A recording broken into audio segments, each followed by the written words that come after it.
Sylux, a character shrouded in darkness, yet one that's made an appearance across multiple games in the Metroid series. He's a deadly bounty hunter with a vendetta against the Galactic Federation, as well as Samus Aran, and with him taking center stage in the upcoming Metroid Prime 4 Beyond, I think now is as good a time as any to cover him in a video. Admittedly, as of right now, we don't have a ton of information on Sylux, and Prime 4 is undoubtedly going to shed more light on his character, but regardless, I wanted to go ahead and make this video. It's possible that there's a decent amount of Metroid fans that don't even know who he is, given how he's been lurking in the shadows of several different Metroid games over the past 19 years. And his journey, while subtle, has been a fascinating one to watch over all that time. I can't wait to see where Retro Studios takes this character in Metroid Prime 4, but if we want to properly chronicle Sylux's involvement in the Metroid universe so far, we actually have to go back 19 years into the past. On March 20th, 2006, Metroid Prime Hunters released in North America for the Nintendo DS handheld system. The game primarily focuses on its multiplayer, but it does feature a somewhat tacked-on single-player mode as well. And it's one I found myself enjoying a lot more during this latest playthrough I made for this video. Don't get me wrong, the single-player is far from perfect, and it can't touch the original Metroid Prime trilogy, but it really was and still is impressive what developer NST was able to accomplish with this game. The plot of Metroid Prime Hunters revolves around a mysterious message originating from the Olympic Cluster located in the Tetra Galaxy. This message, which was transmitted telepathically throughout the galaxy across thousands of different languages, simply read, "The secret to ultimate power lies in the Olympic Cluster." The Galactic Federation came across this transmission and subsequently hired bounty hunter Samus Aran to travel to the Olympic Cluster to uncover the origins of this message. If there really was some sort of ultimate weapon, Samus was tasked by the Federation to either retrieve it, or if it couldn't be secured, destroy it to prevent outside parties from acquiring it. The Galactic Federation were wise in this regard for the capture or destruction of the so-called ultimate power, because this transmission would end up attracting some of the galaxy's deadliest foes to the Olympic Cluster. Among them, Trace, a deadly assassin who is part of the Kraken Empire, an alien race seeking to conquer the known galaxy. Spire, the last of the Diamant race who wished to obtain the ultimate power in the hopes that it would help him uncover what happened to his kind.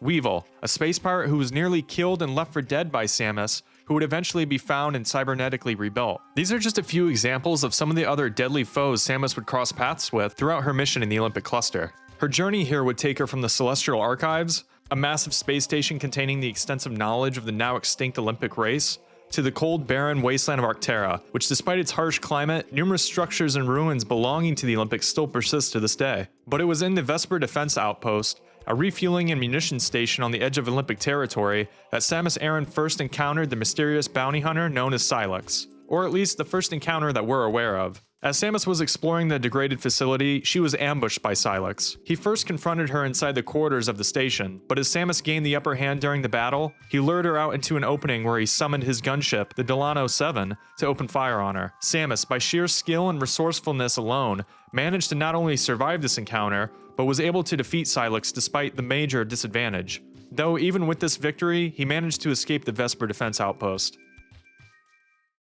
There isn't a lot of data on who or what Sylux is, but one thing is certain: he harbors an intense hatred of the Galactic Federation. The opening cutscene of Prime Hunters makes this abundantly clear, as we actually see him attack a group of Federation Marines on the planet Sylosis. As of right now, we don't know the exact reason why Sylux hates the Galactic Federation, but this animosity towards them appears to be the main driving force behind his character. This is actually the reason why he traveled to the Olympic Cluster after receiving the transmission to begin with. He sought to acquire this ultimate power for himself, to help aid him in his campaign against the Federation. It's rather curious then that despite this immense hatred for the Galactic Federation, that virtually all of Sylux's weapons and equipment are Federation-based. Take for example the Shock Coil, Sylux's signature weapon that fires a concentrated beam of high-density neutrinos that drains a target's energy and replenishes his own. Now one could call this a coincidence, but considering we have multiple accounts of the Galactic Federation experimenting on Metroids throughout the series, it's possible the Shock Coil was developed through reverse engineering of the energy-draining properties that Metroids naturally possess. Of course, this is just a theory. Sylux is also in possession of the Lockjaw, which is an alternative form capable of transforming the user into two tetracarbon ceramic alloy blades maintained by an energy thread. And yes, that's straight from the logbook. While in this form, Sylux is also capable of ensnaring targets via an explosive tripwire that homes in on targets after making contact. The Lockjaw, along with Sylux's gunship, the Delano 7, and even his power suit armor, are all believed to be stolen Galactic Federation prototypes, according to Samus's in-game logbook. I'm sure throughout this video you've also heard me refer to Sylux as a he. That's because across various pieces of media, including the previously mentioned in-game logbook, Sylux is exclusively referred to with male pronouns, so it's safe to assume he is indeed male. Though what species he belongs to, if he's a biological organism at all, remains a mystery. In the opening cutscene of Metroid Prime Hunters, it actually lists his species as unknown, opening up the possibility that he might not be human. While he does have 5 fingers and has the body proportions of a standard human, it's possible he's an android of some sort, and male pronouns are used to identify him in the same way Mother Brain was referred to as a female by both herself and others around her.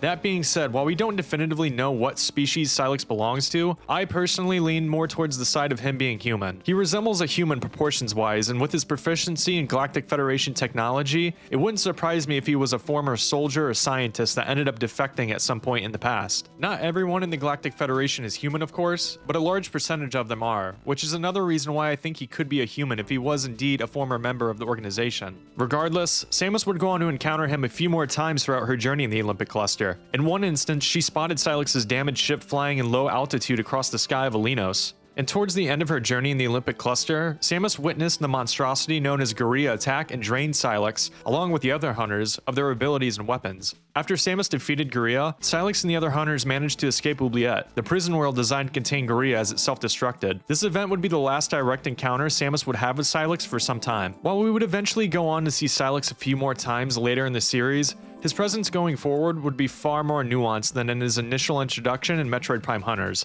though as we all know now, it wouldn't stay that way forever.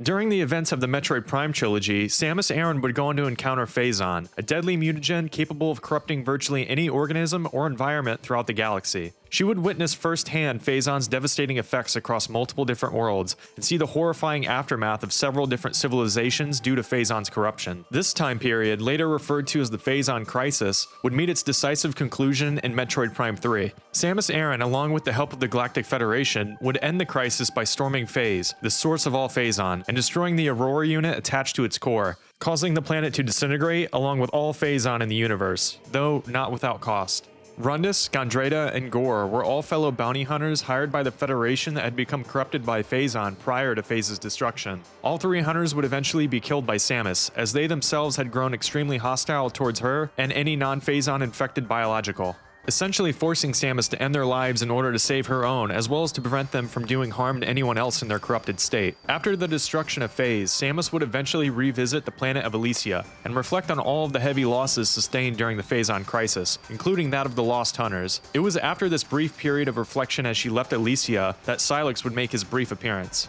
As Samus shot off into space, ready to face whatever challenge the universe confronted her with next, we caught a glimpse of Sylux's ship, the Delano 7, secretly tracking her. This secret ending, only achieved by collecting 100% items in Metroid Prime 3, came as a massive surprise to fans, as there is zero mention of Sylux anywhere else in the game. Where Samus traveled to exactly after this moment is unknown, but we can presume that Sylux had been silently keeping tabs on her since the events of Metroid Prime Hunters, no doubt to gather valuable information on her, perhaps looking for weaknesses to exploit. By this point in 2007 though, we had no idea where this was leading towards. Nintendo at the time probably didn't either though, to be fair.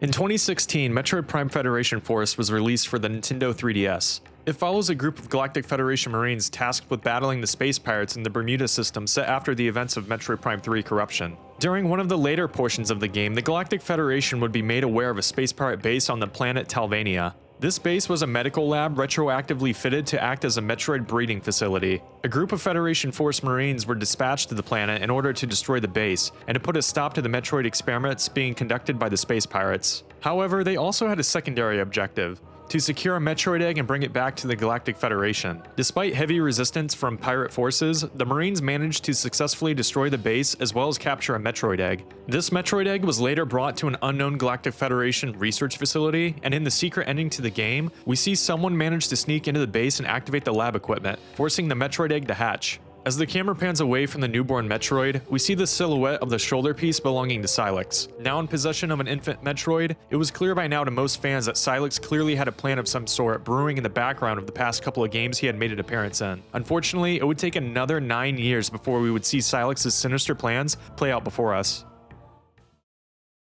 After nearly 2 decades since Sylux's first appearance in Metroid Prime Hunters all the way back in 2006, We've finally begun to witness the culmination of everything he's been building towards, thanks to the latest trailers for Metroid Prime 4 Beyond. Now aligned with the space pirates and with an army of Metroids at his disposal, Sylux has launched a raid against a Galactic Federation base on the planet Tanimar, presumably with the intent to steal or activate the mysterious artifact that resides there. At the end of one of the demos, we see Sylux activate the artifact, transporting Samus along with himself to the planet Buros.